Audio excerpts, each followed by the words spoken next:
Assalamualaikum warahmatullahi wabarakatuh. Selamat datang kembali di pembelajaran semester 2. Bagaimana kabar teman-teman semua? Semoga tetap sehat, tetap semangat, dan tetap mandiri tentunya. Ketemu lagi dengan saya Ustadzah Wulan di pembelajaran tematik muatan pelajaran IPA kelas 5 semester 2. Nah, sebelum kita mulai pembelajaran hari ini, mari kita buka dengan membaca basmalah bersama-sama. Bismillahirrahmanirrahim. Hari ini Ustadzah akan menyampaikan beberapa kata-kata motivasi. Jadi biar teman-teman mempunyai penyemangat setiap harinya. Apa saja itu? Yang pertama, manjadda wajada. Siapa yang bersungguh-sungguh akan berhasil. Ya, seperti yang Ustadzah sampaikan, bahwa siapa yang bersungguh-sungguh dia akan mendapatkan apa yang dia usahakan. Tapi jika dia tidak bersungguh-sungguh, maka dia tidak akan mendapatkan. Jadi hanya mendapatkan sesuai dengan usahanya. Yang kedua, bila gagal ya coba lagi. Sampai kapan? Sampai sukses. Jadi kalau gagal jangan mudah menyerah. Coba lagi sampai kalian bisa. Masa depan adalah milik mereka yang menyiapkan hari ini. Jadi siapa yang menyiapkan hari ini, maka tidak ada kata menyesal di kemudian hari. Jadi kalian harus menyiapkan segala sesuatunya dimulai dari hari ini. Jangan pernah menunda-nunda untuk melakukan sesuatu. Oke, kita lanjut. Hari ini kita akan belajar tentang apa ya? Nah, hari ini kita akan belajar tentang tema 6, panas dan perpindahannya. Subtema 1, suhu dan kalor. Tentang apa itu? Tentang sumber energi panas dan suhu dan panas. Nah, masing-masing nanti akan kita pelajari di slide berikutnya. Yang pertama, sumber energi panas. Nah, apa itu sumber energi panas, teman-teman? Ada yang tahu? Ya, sumber energi panas adalah benda yang dapat menghasilkan energi panas. Nah, terus sumber energi panas yang sering kita jumpai apa? Yang sering kita jumpai di alam ini adalah matahari. Matahari merupakan sumber energi panas dan cahaya terbesar di alam ini. Jadi matahari itu selain mempunyai energi panas, dia juga mempunyai energi cahaya yang digunakan untuk keberlangsungan makhluk hidup di muka bumi. Nah, terus kegunaan matahari itu apa aja? Ada yang tahu? Ya, kita pelajari bersama-sama. Ya, kegunaan matahari itu antara lain, 1, ya, mengeringkan benda yang basah.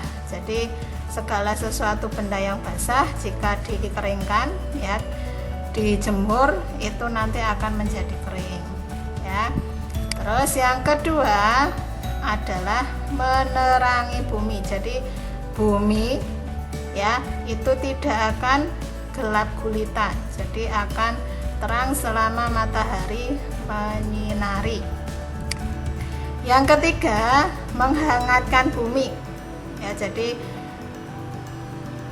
panas, ya, panas yang berasal dari matahari itu mempunyai suhu yang diperlukan oleh makhluk hidup untuk melangsungkan kehidupan di permukaan bumi. Yang keempat, membantu tumbuhan melakukan fotosintesis. Nah, ini fotosintesis pada waktu siang hari. Jadi digunakan oleh tumbuhan sebagai energi untuk mengolah makanan. Ya. Yang kelima, sebagai sumber energi alternatif. Jadi mulai dikembangkan sumber energi alternatif yang berasal dari cahaya matahari, bisa seperti mobil listrik, terus pemanas ya panel surya dan sebagainya ya, pembangkit listrik juga termasuk. Yang keenam, untuk kesehatan atau vitamin D. Nah, jadi biasanya orang yang membutuhkan terapi itu harus berjemur sekian menit. Nah, selain matahari, sumber energi panas yang lain juga terdapat pada apa saja? Ada yang tahu?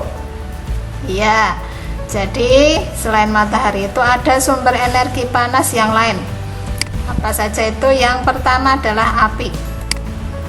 Nah, ini api yang biasanya kita gunakan dalam kehidupan sehari-hari selain memasak ya, digunakan untuk berbagai keperluan dalam kehidupan kita. Yang kedua adalah gesekan antara dua benda. Apa saja itu? Yang pertama adalah, nah itu ada gambar ya, seseorang yang berada pada saat musim dingin. Ya, di saat musim dingin ya, atau musim salju ya, ketika tubuh itu dingin, maka dengan menggosokkan kedua tangan itu kita akan merasa hangat. Yang kedua, nah pada zaman dulu ya, pada zaman dulu itu orang membuat api itu dengan apa? Dengan membenturkan kedua buah batu ya, dengan dua batu yang digesek-gesekkan. Terus selain itu menggunakan dua kayu kering ya, dua buah kayu kering digesek-gesekkan sampai timbul asap dan akhirnya muncul percikan api dan bisa digunakan sesuai dengan kebutuhan. Kita lanjut. Nah, setelah sumber energi panas, kita belajar tentang suhu dan panas. Apa itu suhu dan panas? Nah, sebelumnya perlu kita ketahui bahwa indera praba seperti telapak tangan tidak dapat menentukan secara tepat derajat panas dan dingin suatu benda. Jadi tangan itu hanya memperkirakan panas dan dingin suatu benda. Jadi tangan tidak dapat menjelaskan berapa nilai derajat panas atau dinginnya suatu benda. Nah, dalam ilmu pengetahuan alam, untuk menyatakan tingkat panas dinginnya suatu keadaan digunakan suatu besaran yang disebut suhu atau temperatur. Sedangkan panas atau kalor dan suhu adalah dua hal yang berbeda. Energi panas merupakan salah satu energi yang dapat diterima dan dilepaskan oleh suatu benda. Sedangkan suhu adalah besaran yang menyatakan derajat panas suatu benda. Suhu suatu benda menunjukkan tingkat energi panas benda tersebut. Jadi panas dan suhu itu pengertiannya berbeda ya. Nah, untuk suhu ya, suhu, satuan suhu yang digunakan di Indonesia itu adalah derajat Celcius ya, tentunya yang digunakan temperatur Celcius. Sedangkan alat yang digunakan untuk mengukur suhu adalah termometer. Sedangkan satuan panas dinyatakan dalam kalori dan diukur dengan kalorimeter. Jadi suhu dan panas itu suatu keadaan yang berbeda. Nah, berkaitan dengan suhu ya, ini ada pengetahuan yang perlu kalian ketahui ya. Jadi termometer dibuat pertama kali pada tahun 1592 oleh seorang ilmuwan Italia yang bernama Galileo Galilei ya, yang menggunakan udara dan air.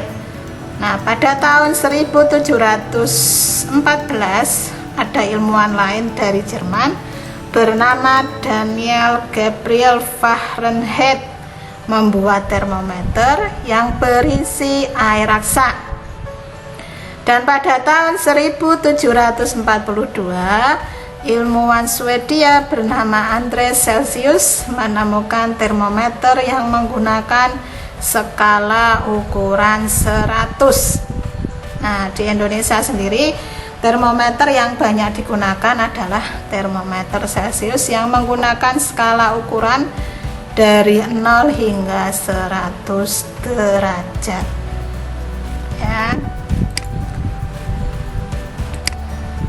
Nah, tadi kita sudah belajar tentang termometer ya. Perlu kalian ketahui macam-macam termometer itu ada apa saja.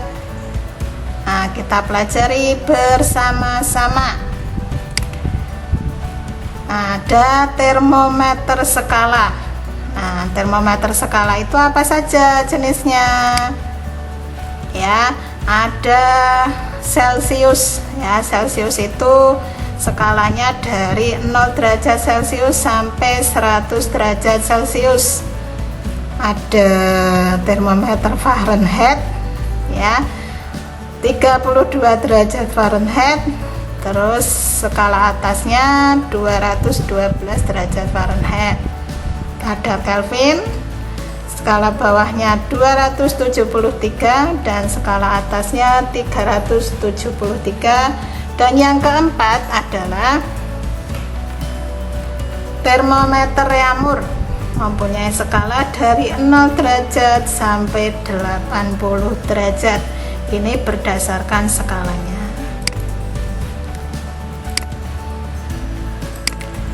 Yang kedua adalah termometer cairan.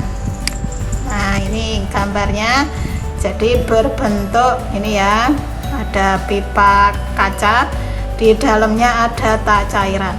Jadi cairan ini akan naik ya, akan naik sesuai dengan suhu yang diukur. Nah, nanti stabilnya di mana itu nanti skala yang menunjukkan suhu yang diukur. Terus ada termometer apa lagi? Ada termometer digital ya. Termometer digital itu bentuknya seperti ini. Jadi ada sensornya di bagian ujung ya, nanti ada sensornya mengukur suhu.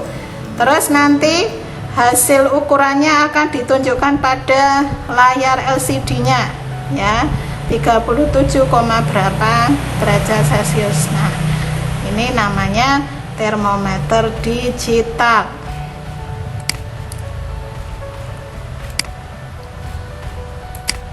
Terus ada termometer inframerah. Nah, seperti apa bentuknya? Nah, ini yang biasanya digunakan pada saat pandemi seperti ini ya. Ini namanya ya, termometer inframerah. Jadi termometer inframerah itu mengukur suhu menggunakan radiasi kotak hitam, biasanya inframerah yang dipancarkan objek atau istilahnya adalah termogan atau termometer tembak. Untuk selanjutnya ada penugasan buat teman-teman semua. Nah, penugasannya apa? Ya, penugasannya berkaitan dengan materi yang telah Ustazah sampaikan. Ya. nanti kalian mengerjakan soal di link berikut ini ya. Jadi sebelum mengerjakan silahkan dibaca kembali materi pembelajaran yang sudah Ustazah sampaikan ya. Jadi dibaca dulu baru nanti dikerjakan di Google Form. Paham sampai sini ya teman-teman ya. Oke, sebelum kita akhiri pembelajaran hari ini, Ustazah menyampaikan pesan, jangan lupa mematuhi protokol kesehatan dengan melakukan 3M atau 3M, yaitu apa saja? Menggunakan masker, mencuci tangan dengan sabun dan air mengalir, serta menjaga jarak 1-1,5 meter ya. Jangan lupa tetap menjadi anak yang solih dan solihah, tetap patuh kepada orang tua, rajin ibadahnya, dan tetap berprestasi. Tetap semangat. Sekian, terima kasih. Sampai jumpa kembali di pembelajaran berikutnya. Ustazah akhiri. Wassalamualaikum warahmatullahi wabarakatuh.